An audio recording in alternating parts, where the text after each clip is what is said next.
Hi, this is Tim Weber from South Texas College, and today we're going to be talking about what psychological research tells us about how you can cope effectively with stress. So let's get an outline up here for you. And we want to have this. And then let's get a little bit of a highlighter here. Okay, so our question then is, how can we improve our ability to cope with stress? What does the psychological research tell us? Let me get my face off of there. And so here we go. So here is a list of the things that we're going to look at. We're going to look at choosing an appropriate coping style, developing a sense of control, developing an optimistic explanatory style, using self-expression and creativity, developing social support, using exercise, lifestyle modification, meditation or relaxation training, and practicing a religious faith. All of these interventions have been shown in psychological research to be very effective in helping us cope with stress. So let's go to them one by one. So first of all, choosing an appropriate coping style. So we can look at two basic coping styles. One would be called problem-focused coping. In this approach, we reduce stress by attacking the source of the stress. So we take action to correct the situation that is stressing us out. Problem-focused coping. Very appropriate when the stress is being caused by something that we can actually do something about. The second approach is called emotion-focused coping. So here's something, if we can't alter a stressful situation, then what we can do is we can change how we think about it.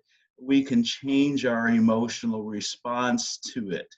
So this is most appropriate when we're in a situation which we're not able to influence.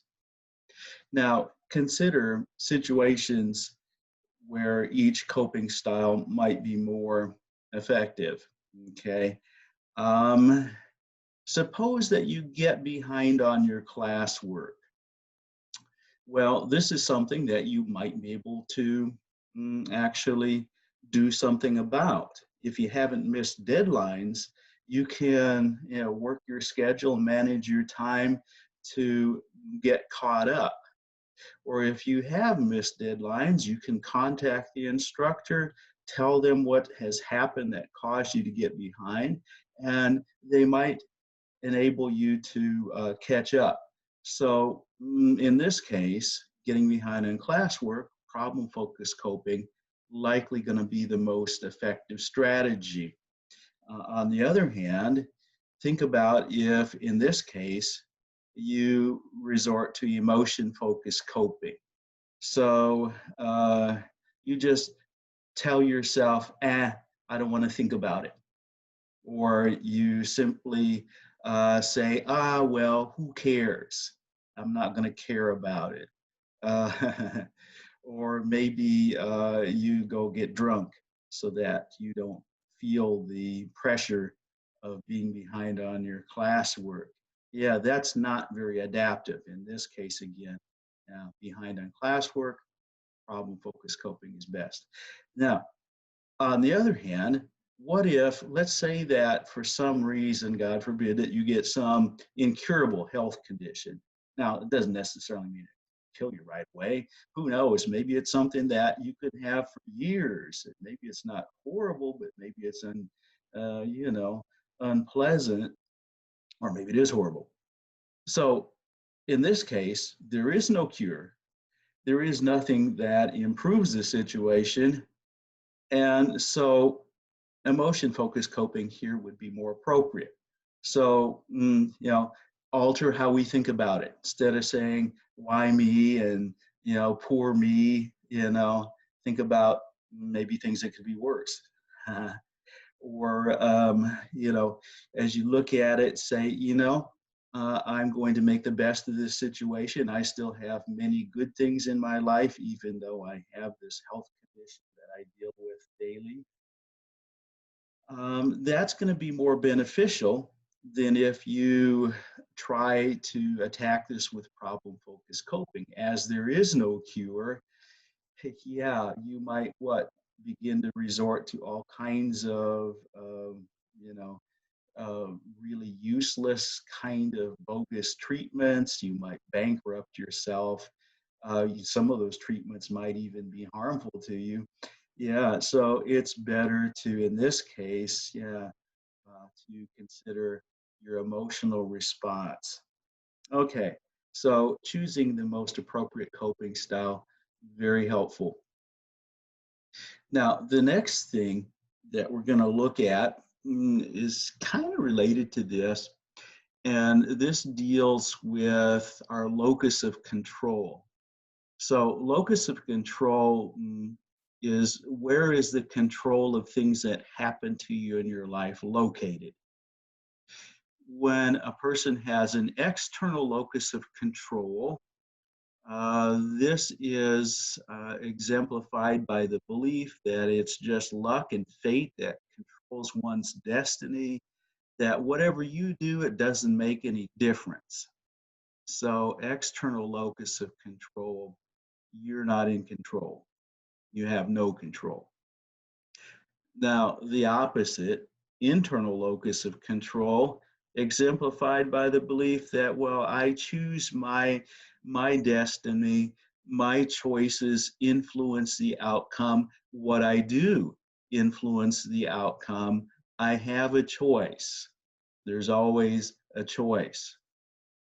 So, which of these we adopt in a situation can make a big difference as well. Let's have a look at then perceptions of control. So, when researchers studied stress responses, they found that being exposed to uncontrollable threats produced the strongest stress response. So, when people were exposed to mild electric shocks, okay, they were more stressed out by it if they didn't know when those shocks were coming and they had no control over the shocks. On the other hand, where they were somewhat predictable, people had a somewhat less strong stress response to this. Now, this also was borne out, sense of control, in these experiments that were done with rats. And that's what's shown in this illustration here. So researchers did an experiment where rats were then exposed to, again, shocks, okay? And there were three conditions in this experiment. One group of rats, you had a situation where you had what they called an executive rat. This rat, when it experienced a shock, was able to press a lever and turn off the shock, could learn to do so. This rat, the executive rat, was linked up with a subordinate rat. The subordinate rat got the same shocks that the executive rat got. The difference being the subordinate rat had no control. The subordinate rat couldn't do anything to turn the shock off once it started. Simply had to wait for it to end. Okay. They also then had third group of rats, the control rats. These rats were not connected to any source of shock. So what do you suppose happened? Well, the control rats evidenced the least stress response of these two groups, okay, or well, three groups, okay. That's to be expected, right? They weren't getting any shocks. Now, what about these other two rats, groups of rats here? Which of these showed a stronger stress response to the shocks? I'll bet you guessed it. Yeah, the subordinate rat that couldn't do anything about the situation, that had no control, had a much stronger stress response than the executive rats, becoming even ill or even dying from the stress of the shocks um, far more frequently than the executive rats.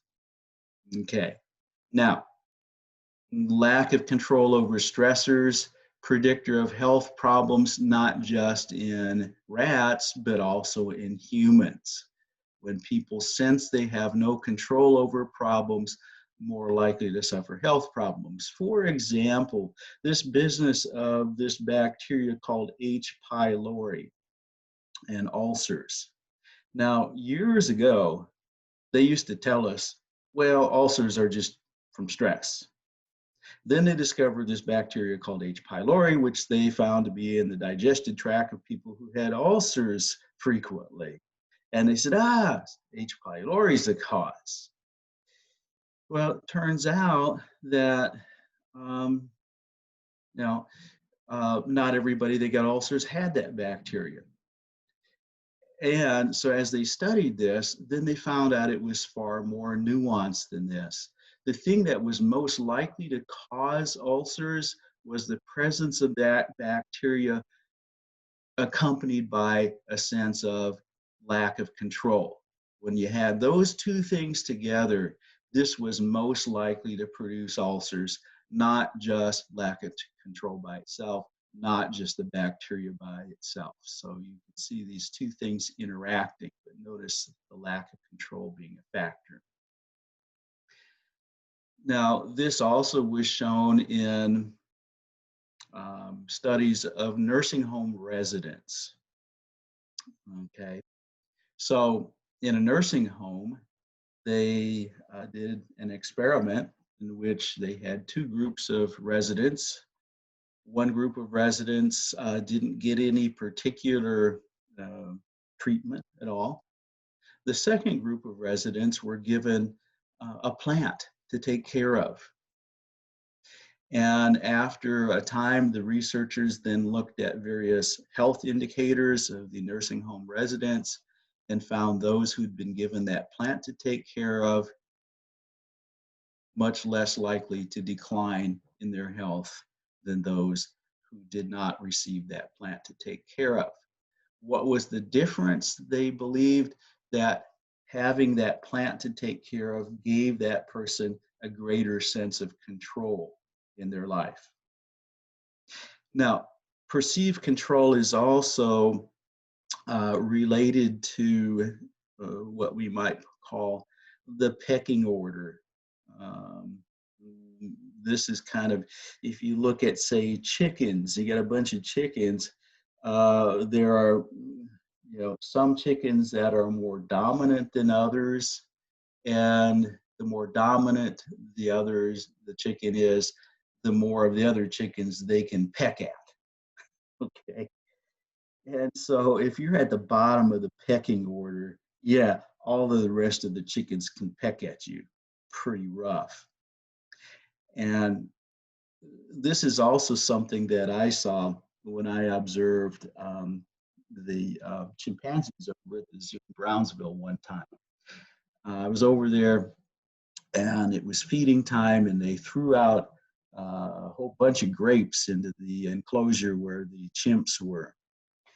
And so all of the chimps sat around on the rocks on the side, except for two chimps who went out and they ate their fill of grapes.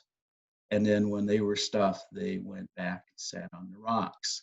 Well, then came most of the rest of the chimps who came out and ate up the rest of the grapes. Oh, all of the chimps but two. Two chimps continued to sit over there on the rock while the rest of those chimps came out and ate up the grapes and left nothing but a few rotten grapes laying there. Finally, those last two chimps just timidly ventured out into the middle and consumed the leftover rotten grapes. Now, those last two chimps were at the bottom of the pecking order. They had the least control over their situation of any in the group. Which of the chimps you suppose are going to be most likely to develop health problems, problems with anxiety? You bet. Those last two chimps that are at the bottom of the pecking order. Now, when it comes to humans, well, who's at the bottom of the pecking order? Yeah, you might look at that and say those who are what? The victims of discrimination, those who are uh, poor, living in poverty. These are the people that tend to have the least control and exposed to, yeah, unpredictable stressors that we mentioned earlier. And interestingly enough, when you're in that situation, the potential for health problems, problems with anxiety, strong stress response are greatest. So obviously, if we can do something about poverty, we can do something about discrimination, then we're going to improve people's situation in life significantly. By the way, other types of situations that can foster a perceived loss of control might be crowded captivity kind of situations.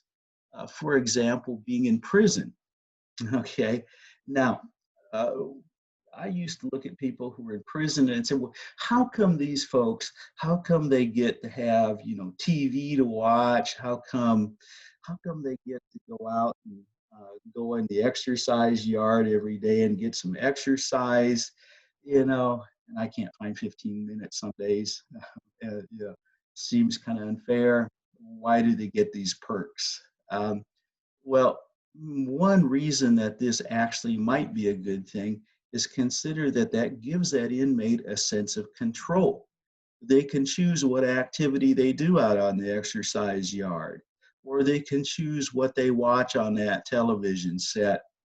And so, indeed, this may improve their psychological state and their ability to cope with life as prisoner and function well as a prisoner. So this actually may be a good thing in giving them a few things that they have some control over. So you might be saying, well, what if I sort of lack that sense of control in my life? I feel like just everything's out of control. Well, there are some things you can do to increase your sense of control. One is you can raise your awareness. You can look around and you can actually identify many things that you actually do control.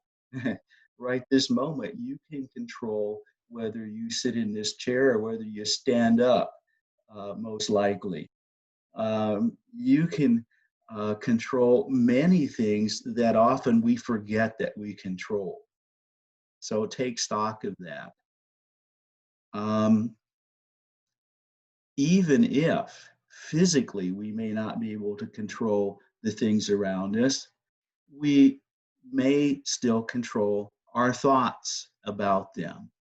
So, have you taken control of your thoughts? Have you taken control of your emotions? You can do so with some effort. Practice that, you'll get a greater sense of control. Another way to increase our sense of control is actually taking action about those things that we can do something about. Instead of moaning about how things just seem to be overwhelming and out of control, we can figure out what can we do about that situation. Pick something that we can do something about. And sometimes it can be something simple. Sometimes when I sit down at my desk and I got a difficult task to do, I just feel like I can't really handle it at the moment, I'll just stop and I'll tidy up the stuff on the desktop. It gives me a sense of control. Yeah.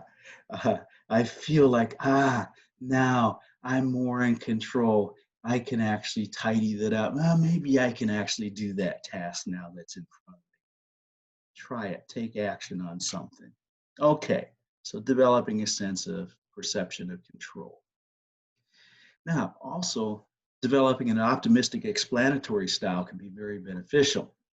And so, explaining things in the most optimistic way possible, still within the realms of being realistic.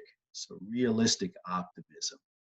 So, they found that realistic optimists perceived more control over stressors that they encountered, had better moods, cope better with stressful events, fight off infections more easily, live longer, and as we mentioned in the previous segment, also have a reduced risk of cardiovascular disease. So, developing an optimistic explanatory style. So looking at the situation and saying, hey, what's the best possible thing that could happen here? Let's look on the positive possibilities rather than focusing on all the obstacles. Next, we come to engaging in self-expression and creativity. So when we're experiencing stress, talking about that experience with someone who is a good listener can help soothe us and soothe those emotions, talking about the emotions we're feeling. It's also very effective to write about those stressful situations or to journal. That can be very helpful. And whether we focus on the stressful situations or other things, journaling can give us a break from that stressful feeling and relieve that. So, doing this helps us to process the situation, get a new perspective on it, interpret things in a new way. Now, there are many other means of self-expression. So, what? Painting, um, self-expression through exercise, dance, or martial arts, self-expression through maybe what? Creating stories, drawing, maybe creating something out of wood. You name it. There's just so many ways to express ourselves. Oh, writing poetry, not my strong suit, but for some people, yeah, a way of self-expression.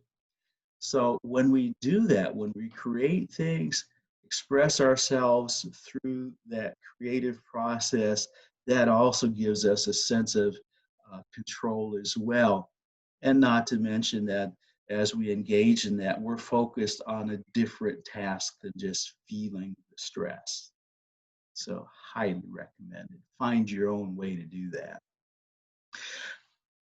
Now, also developing social support and engaging in mm, positive interactions with others. So, developing supportive relationships with family members, romantic or marriage partners, close friends benefits us and reduces stress, reduces the stress hormones, calms our cardiovascular system, lowers blood pressure when we engage in interactions of a positive sort with others. Now, you might say, well, I don't have any supportive family members, marriage partner, or friends. Well, guess what? Even pets are included in our network of social support. So even interacting with a pet has been shown to lower our blood pressure and calm anxiety. Now, here's an interesting little fact. A good marriage relationship predicts longevity better than people's cholesterol levels. And when you get to my age, I'm 62, you go to the doctor, first thing doctor wants to check on is your cholesterol level. Well, I thought, hey, maybe one of the questions she ought to ask rather than your cholesterol level is, well, how's your marriage going? Might actually be more important in some ways. Now, when we confide with friends about stressful events, that calms our emotions. So develop your social support network. with others. And oh, by the way, when we volunteer to help other people, that's another way that really relieves anxiety and stress.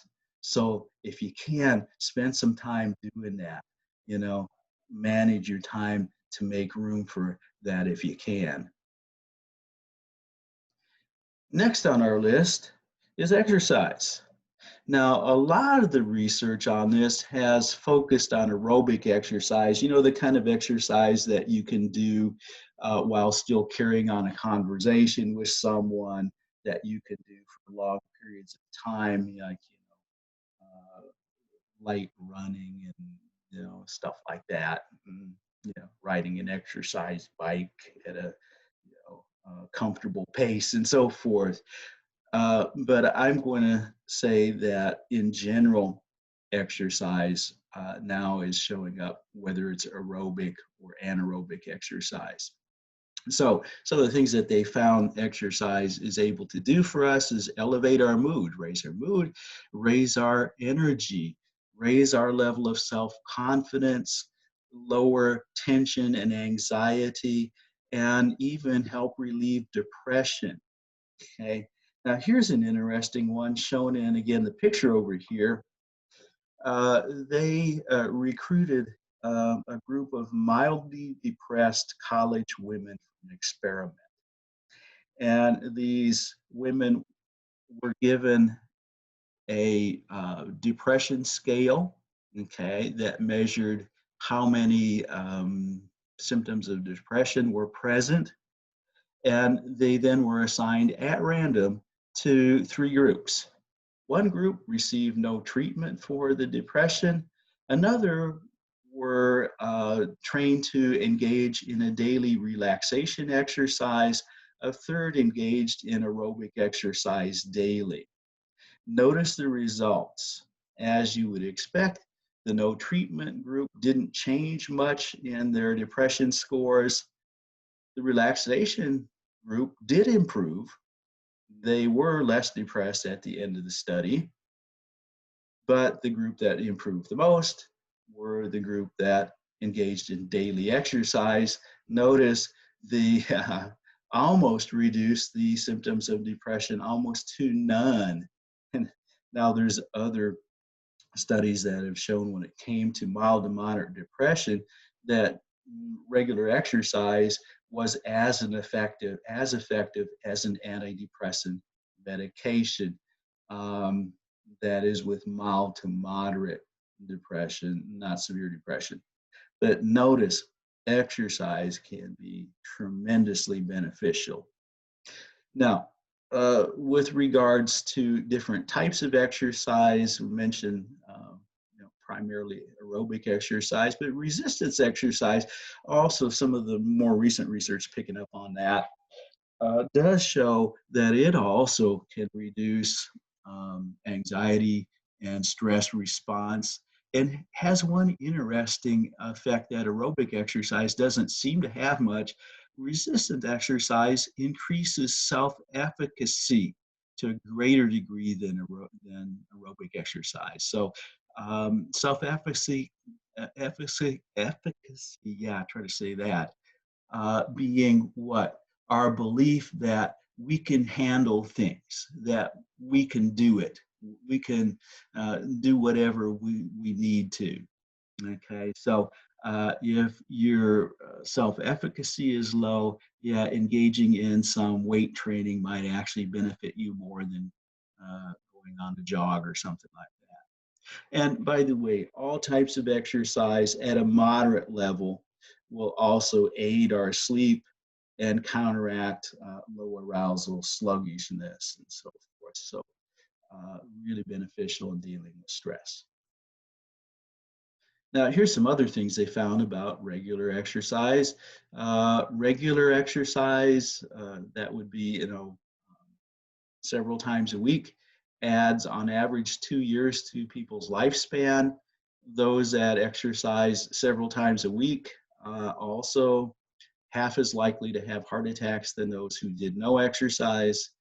And regular exercise predicted better mental functioning, cognitive functioning, less likelihood of developing Alzheimer's in the aged population.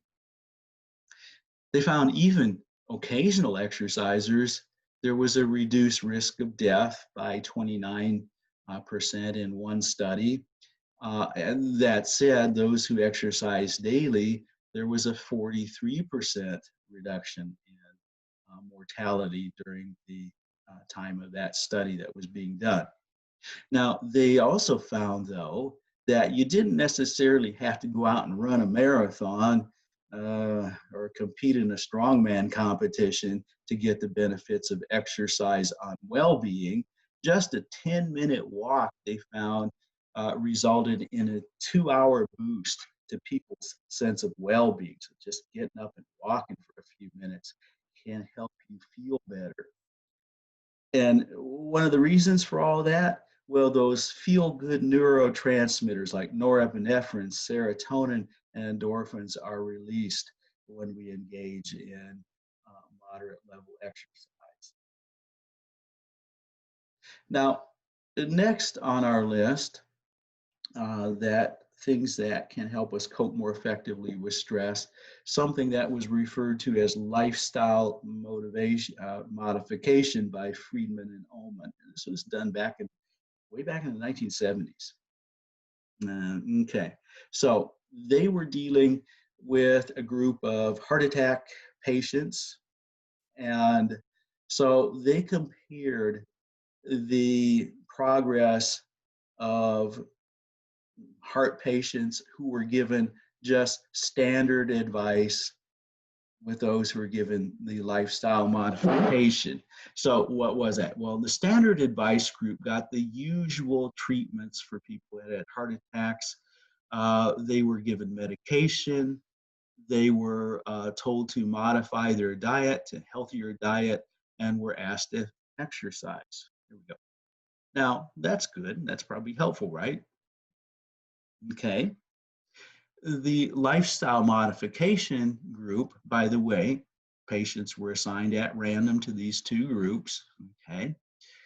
Lifestyle modification group also got all of the standard treatment, no difference there, but they were also schooled in things like slowing down and relaxing, stopping to enjoy life a bit more, taking time to enjoy humor, to smile, laugh. They were taught to not take themselves so seriously, to admit their mistakes and not be so worried about that, taking time to enjoy life. And they were also encouraged to renew their religious faith if they had one. So, what's the result of all this? Well, if we look at the chart, you'll find that over a 4-year period, the lifestyle modification patients who changed their lifestyle were only half as likely to suffer a repeat heart attack as the standard advice group.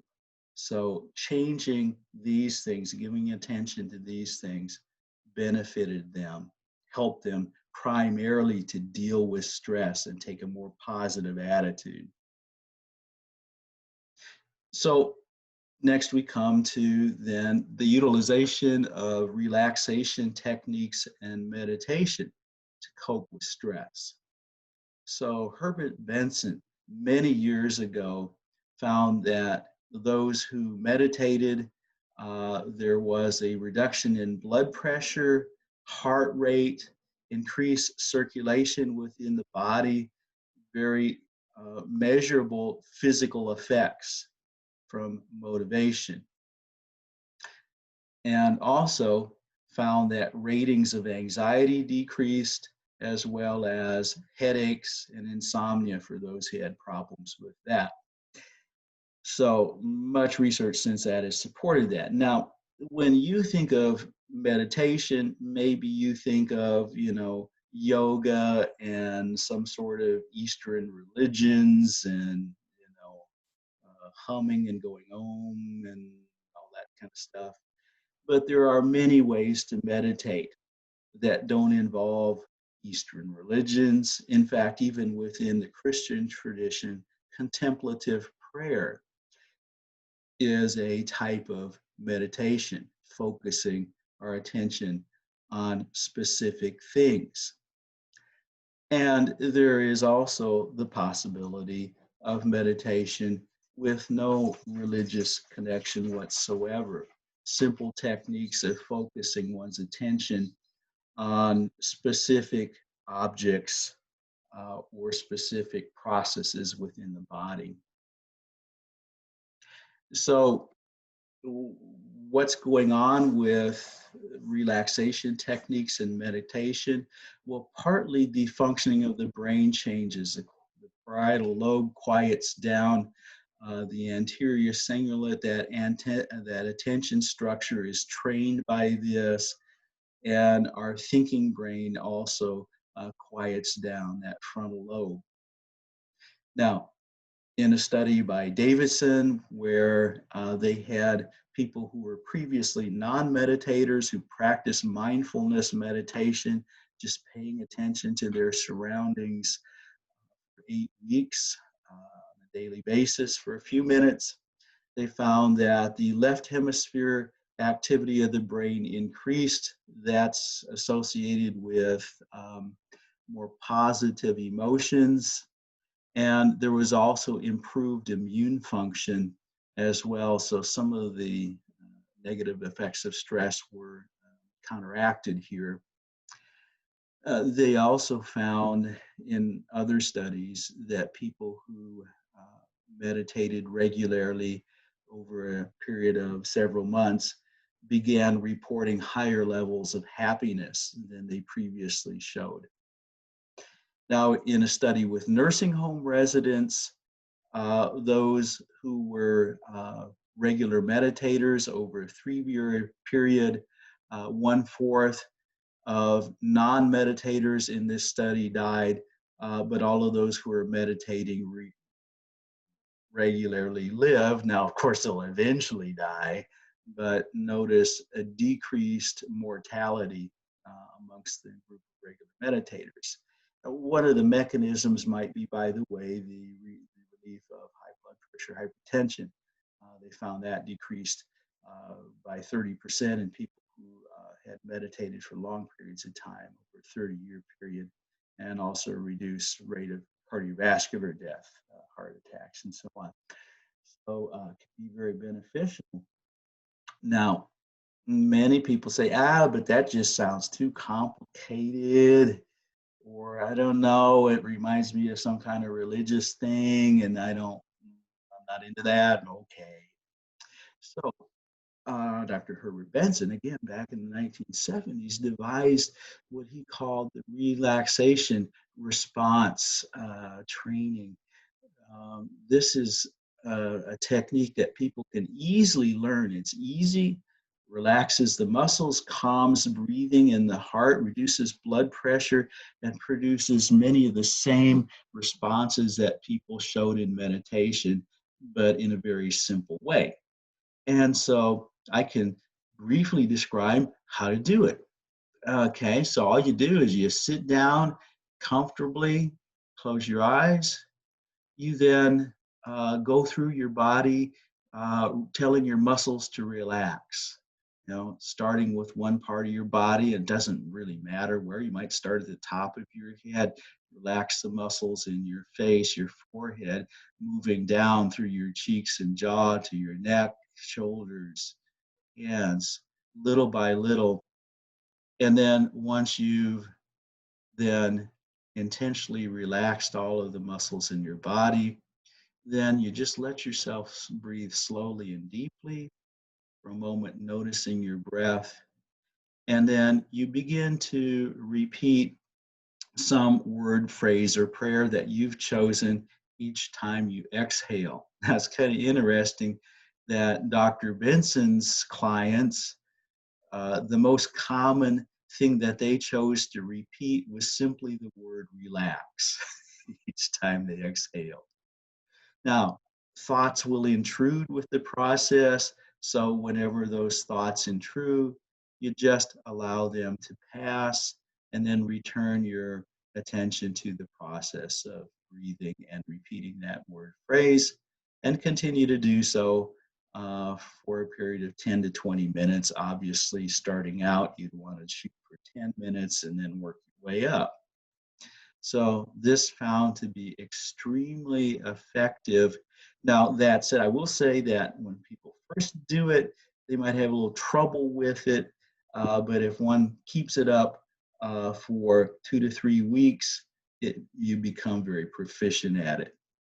Now, by the way, why did he call it the relaxation response? Because this is something you can then use to create a relaxation response whenever you need to relax. Let me tell you how it works.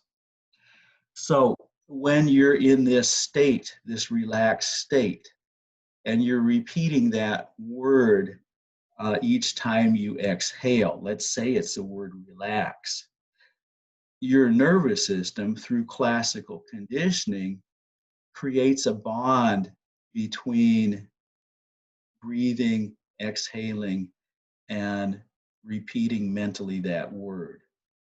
So there's that connection between the two and being relaxed, between repeating that word and being relaxed.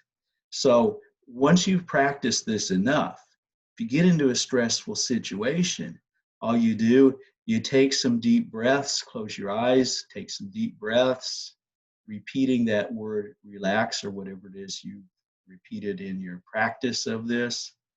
And this then triggers that relaxation response that your nervous system has hardwired to that process. So this can be very useful if you have problems with test anxiety and you forget everything when you go to take a test. Yeah, practice this for a few weeks and then engage that before you take your test or during the test, and you'll find it'll help you get relaxed and get back on track. Now, easy to do. Here you can see Charlie the Jaguar, our STC mascot, practicing Dr. Benson's relaxation response. Doesn't that look great? Give it a try. Okay. Now, dealing with stress also can be improved by engaging in religious activity. They found that regular religious activity correlated with longevity, and that people who were engaged in regular religious activity lived longer than those who did not. In one large study in California, over 28 years, even after they controlled for other factors like people's income and so forth, educational background, all kind of stuff. Even after they controlled for that, they found that religiously active men were 36% less likely to die in any particular year. So reduction in mortality rates. Now, they also found in these studies that the more frequent the participation in the religious activities, the greater the effects. It was dose dependent, if you will. So people who more often engaged in religious activity tended to find the greatest improvement in life expectancy over those who were less regular in that. The faith factor also was as effective in relieving the effects of stress as and health effects. It was equal to what? Not smoking or engaging in regular exercise, which we have already seen have been really beneficial. So practicing a religious faith really is found to be very useful. Now, I'm going to say, yes, it may depend on the nature of that religious faith.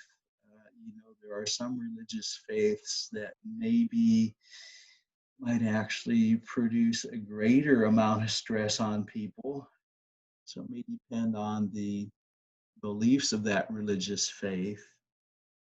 Now, I find my Christian religious faith is often a great relief from anxiety. Sometimes I may not think very well of myself, but when I consider how much God cared about me and how much Jesus Christ sacrificed for me, wow, I can realize that God's support is there for me. And so for me, that's very freeing. But maybe some other religious viewpoints might be less so. I don't know. I'm just speaking from my experience.